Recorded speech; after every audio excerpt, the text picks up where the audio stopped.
Esquerdistas empenhados em destruir seu próprio país. Escrito por David Horowitz, 8 de fevereiro de 2016. Artigos. Movimento revolucionário. Os progressistas sabotaram a segurança americana e danificaram as relações raciais. Chicago, Detroit, Baltimore, St. Louis e outros numerosos centros de pobreza negra fora de controle, sistemas falidos de escolas públicas e a violência de negros contra negros são 100% controladas pelo Partido Democrata, e assim vem sendo por períodos entre 50 e 100 anos. Liderados por Hillary Clinton e Barack Obama, os democratas permitiram o ataque islâmico à liberdade de expressão, que é um componente central da campanha islâmica para criar uma teocracia religiosa mundial. O líder bolchevique Leon Trotsky descreveu, certa vez, o stalinismo como a teoria perfeita para grudar no cérebro. O que ele quis dizer foi que um regime monstruoso como o de Stalin, que assassinou 40 milhões de pessoas e escravizou muito mais, foi, apesar de tudo, capaz de persuadir os esquerdistas e os defensores da justiça social pelo mundo todo a atuarem como seus colaboradores e defensores. Entre esses iluminados apoiadores dos crimes cometidos por Stalin incluem-se os intelectuais da época, até mesmo os ganhadores do Prêmio Nobel em Ciência e Artes, tais como Frederic Joliot-Curie e André Gide. Por mais brilhantes que fossem, eles eram cegos às realidades do regime stalinista e, portanto, às virtudes das sociedades livres das quais faziam parte. O que entranhou em seus cérebros foi a crença de que um admirável novo mundo de justiça social, um mundo governado por princípios progressistas, existia no embrião da União Soviética e tinha de ser defendido de todas as formas que fossem necessárias. Como resultado dessa ilusão, eles colocaram seus talentos e prestígios a serviço dos inimigos totalitários da democracia, agindo, segundo as palavras de Trotsky, como guardiões da fronteira do Império Stalinista. Eles continuaram com seus esforços mesmo depois que os soviéticos conquistaram o leste europeu, obtiveram armas nucleares e iniciaram a Guerra Fria com o Ocidente. Aos progressistas, seduzidos pelo stalinismo, a democracia americana representava um mal ainda maior que o Estado totalitário bárbaro do bloco soviético. Mesmo após meio século, a cultura esquerdista ainda se refere à fase formativa da Guerra Fria como ameaça vermelha, como se a quinta coluna dos esquerdistas americanos, cuja lealdade era para com os inimigos soviéticos, cujos membros incluíam espiões soviéticos, não fosse um motivo de grande preocupação, e como se um famigerado Império Soviético com poder nuclear não representasse uma ameaça. Como estas desilusões, de pessoas inteligentes e bem-intencionadas, foram possíveis? Como indivíduos bem instruídos foram capazes de negar o óbvio e apoiar uma das ditaduras mais brutais e opressoras da história? Como eles puderam ver uma sociedade relativamente humana, decente e democrática como os Estados Unidos como um mal, enquanto classificavam o bárbaro regime comunista como sendo vítima dos Estados Unidos? A resposta se encontra na identificação do marxismo com a promessa da justiça social e da instituição de valores progressistas, que acontecerá em um futuro socialista mágico. A defesa da ideia progressista excedeu o reconhecimento do fato reacionário. Para os esquerdistas do Ocidente, assim que o regime stalinista fosse identificado como futuro progressista imaginário, tudo seguiria seu status de vítima perseguida e o papel dos Estados Unidos como uma força reacionária, obstruindo o caminho da nobre aspiração esquerdista. Cada falha no regime de Stalin, cada crime cometido se não for negado completamente pelos progressistas foi atribuído às ações nefastas de seus inimigos, mais claramente os Estados Unidos. E uma vez que a promessa da redenção progressista foi justaposta a um agente de um mundo real imperfeito, todas as suas reações tornaram-se virtualmente inevitáveis. Logo, o grude do cérebro, a União Soviética se foi e a história prosseguiu, mas a dinâmica da apologia Stalin persiste como uma herança da esquerda pós-comunista, que permanece ligada às fantasias de um futuro utópico, em colisão com o presente imperfeito americano. Atualmente, a esquerda é a força dominante no Partido Democrata americano. Seu extremo desligamento da realidade se resume através do apoio ao movimento claramente racista, chamado de Black Lives Matter. A vida dos negros é importante, em tradução livre, que ataca oficiais de polícia e defende os arruaceiros, perdoando seus crimes com o álibi de que a supremacia branca criou as circunstâncias que permitem que alguns cometam atos criminosos. Esse movimento extremista tem um forte apoio de todo o espectro da esquerda progressista, incluindo 46% do Partido Democrata, de acordo com uma pesquisa do Wall Street Journal e da NBC News. O Black Lives Matter é um movimento construído sobre a mentira de que a polícia declarou caça aos americanos negros inocentes. De acordo com as ficções progressistas, os policiais são os agentes de uma sociedade da supremacia branca, uma alegação que, por si só, deveria gerar desconfiança sobre a sanidade dos que propagam isto. Os fatos contradizem as próprias bases da alegação de que os afro-americanos estão sendo indiscriminadamente assassinados pela polícia, homens afro-americanos que constituem 6% da população e que são responsáveis por mais de 40% dos crimes violentos. Porém, uma reportagem do Washington Post a respeito de todos os 980 tiroteios policiais em 2015 revela que somente 4% dos tiroteios fatais envolviam policiais brancos e vítimas negras, e em 75% destes incidentes, os policiais estiveram não apenas sob ataque como também defendiam civis.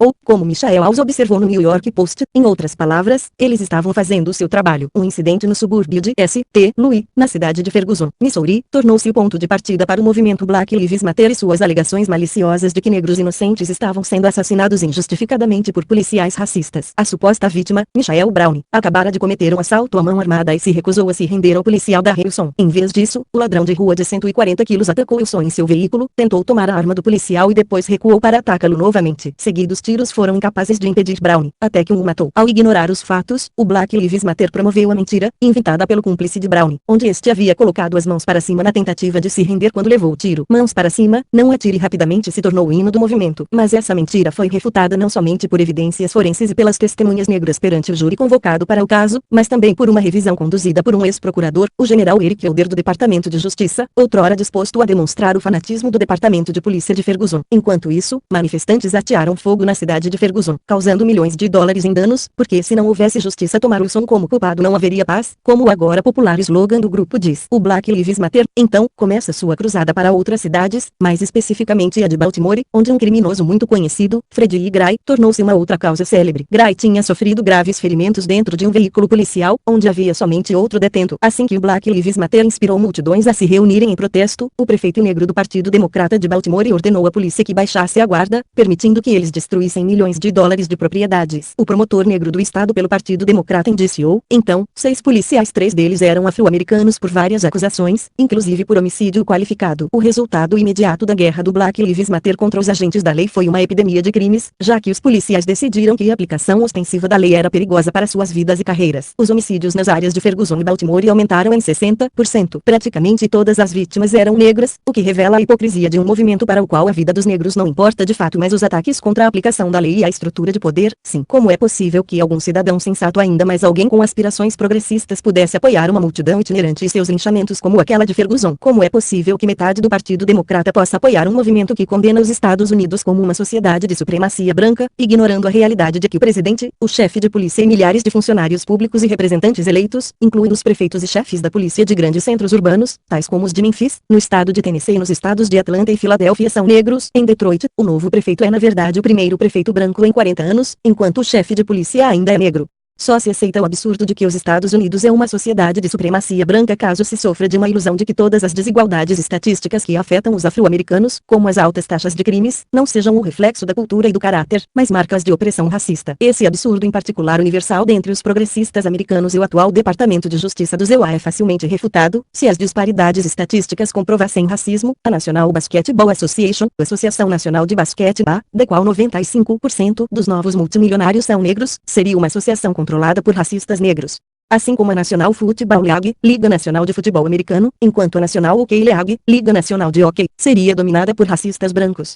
Os progressistas se iludem com o racismo e os crimes cometidos por negros porque eles estão presos à visão de um futuro progressista imaginário, no qual a justiça social irá garantir que cada resultado individual seja igual. A esquerda não enxerga a responsabilidade das populações de grandes centros por suas altas taxas de crimes violentos. A falha em aceitar as responsabilidades da paternidade é tanto uma característica da atitude progressista quanto é sua cegueira perante a traição às comunidades no centro de zonas urbanas cometida pelos democratas, responsáveis quase que totalmente pela condição vergonhosa das cidades americanas. Chicago, Detroit, Baltimore, St. Louis e outros numerosos centros de pobreza negra fora de controle, sistemas falidos de escolas públicas e a violência de negros contra negros são 100% controladas pelo Partido Democrata, e assim vem sendo por períodos entre 50 e 100 anos. Mesmo assim, 95% do voto dos negros e 100% do voto progressista continua indo aos democratas que oprimem os afro-americanos. Infelizmente, a história sórdida dos progressistas em apoiar criminosos no país é acompanhada de registros igualmente vergonhosos da simpatia pelos inimigos estrangeiros do país. O ditador do Iraque, Saddam Hussein, foi um dos monstros do século XX, iniciando 2 guerras agressivas, lançando gás venenoso sobre a minoria de curdos e assassinando 300 mil cidadãos iraquianos. Porém, quando os Estados Unidos propôs derrubá-lo, mais de 1 milhão de progressistas tomaram as ruas em protesto. Primeiramente, a liderança dos democratas apoiou a invasão no Iraque como uma guerra justa e necessária. Mas 3 meses depois, com homens e mulheres americanos em perigo e sob pressão da esquerda progressista, eles se voltaram contra a mesma guerra que haviam votado pela autorização e, pelos 5 anos seguintes, conduziram uma campanha de propaganda maliciosa, digna de um inimigo, para desmerecer as intenções americanas e para impedir nossa missão militar. Como a administração Bush escolheu não se defender em um confronto contra as ações subversivas da esquerda, inclusive a exposição de 3 programas de segurança nacional, os mitos esquerdistas sobre a guerra do Iraque persistem até hoje, mesmo em alguns círculos conservadores. Para esclarecer o assunto, Bush não mentiu para seduzir os democratas a apoiarem a guerra e não podia ter feito isso, uma vez que os democratas tinham acesso aos mesmos relatórios de segurança que ele. A guerra não era a respeito da existência de um armazenamento de armas de destruição em massa, ADM, como os democratas desonestamente alegam, era a respeito da violação de Saddam das 17 resoluções resoluções do Conselho de Segurança da ONU, destinadas a impedi-lo de possuir os programas de ADME que ele estava desenvolvendo. A traição dos democratas sobre o esforço de guerra de seu país prejudicou seriamente o seu progresso e, com a eleição à presidência de um pacifista de esquerda em 2008, levou diretamente à explosão do terrorismo e do derramamento de sangue que tem esmagado o Oriente Médio desde então. Mas não foi apenas a mentalidade de submissão do governo Obama que abasteceu essas catástrofes. Com o apoio total do Partido Democrata, o presidente Obama acolheu a Irmandade Muçulmana e o inimigo mortal dos Estados Unidos, o Irã, providenciando aos seus ayatolás um caminho para armas nucleares e o domínio da região, levando os Estados Árabes Sunitas a se prepararem para uma guerra civil no Oriente Médio, assim como os esquerdistas atuaram como propagandistas do Império Soviético, desmerecendo o esforço dos Estados Unidos na Guerra Fria e conduzindo campanhas enganosas para omitir os crimes soviéticos. A esquerda de hoje também menospreza a ameaça islâmica e se opõe às medidas de segurança necessárias para proteger a pátria, mais alarmantemente o fechamento da nossa fronteira ao sul. Os progressistas criaram a subversiva cidade santuários, que se recusam a cooperar com a segurança nacional e as leis de migração em mais de 300 distritos urbanos ilegais sob o controle dos democratas. Essa traição vem ocorrendo sem resistência por anos e levou à morte desnecessária de inúmeros cidadãos americanos pelas mãos de imigrantes ilegais, dos quais mais de 200 mil estão presos e, obviamente, muito outros dentro de nossas fronteiras. Esquerdistas e democratas também aderiram à campanha de propaganda islâmica para representarem os muçulmanos, cujos correligionários já mataram centenas de milhares de inocentes desde o 11/09 em nome de sua religião, como vítimas de um preconceito contra os muçulmanos, denunciando críticos do terror islâmico e os defensores das medidas de segurança como islamofóbicos e preconceituosos. Na verdade, 60% dos crimes de ódio religioso são direcionados aos judeus, com uma pequena minoria direcionada aos muçulmanos. Ao explorar o mito da perseguição aos muçulmanos, os progressistas se opõem ao escrutínio da comunidade muçulmana, incluindo-se aí o terror promovido por imãs e mesquitas. Eles imediatamente denunciam as propostas de avaliação de migrantes muçulmanos como intolerância religiosa e ainda bloqueiam qualquer discussão racional sobre o problema. Liderados por Hillary Clinton e Barack Obama, os democratas permitiram o ataque islâmico à liberdade de expressão, que é um componente central da campanha islâmica para criar uma teocracia religiosa mundial. Mais importante, o presidente e seus agentes cinicamente espalham a mentira de que um vídeo obscuro na internet sobre Mohammed esteve por trás do ataque terrorista em Benghazi, falando como um ayatolá perante a Assembleia Geral da ONU. Pouco depois do ataque, Obama declarou: "O futuro não deve pertencer àqueles que difamam o profeta do Islã." O que um presidente americano deveria ter dito é: "O futuro não deve pertencer àqueles que matam em nome do Islã." Nosso país se encontra numa encruzilhada perigosa, uma que é feita imensuravelmente mais perigosa por um partido nacional que culpa seu próprio país pelos crimes de seus inimigos, e por uma oposição política ineficaz e tímida que responsabiliza seus concidadãos por suas próprias ações inconcebíveis.